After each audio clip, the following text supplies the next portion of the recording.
کۆمەڵێ لەو ڕێکخراوە حکومانی شاری کەرکووک کۆبووینەتەوە بۆ ئەوەی داوا بکەین لەو لایەنە کە علاقەیان هەیە لەسەر وەزعی سیاسی کەرکووک ئەو کێشانەی کە هەن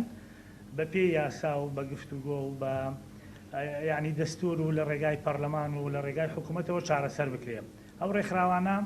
ئەمڕۆ ڕەنگە نمونەی ئەو ڕێکخراوانە بێت، بەڵام هەموو ڕێکخراوەکان بەشدارە بن لەم هەڵوێستە لەم پرۆژەیە لەم پرۆسەیە لەم مبادرەیە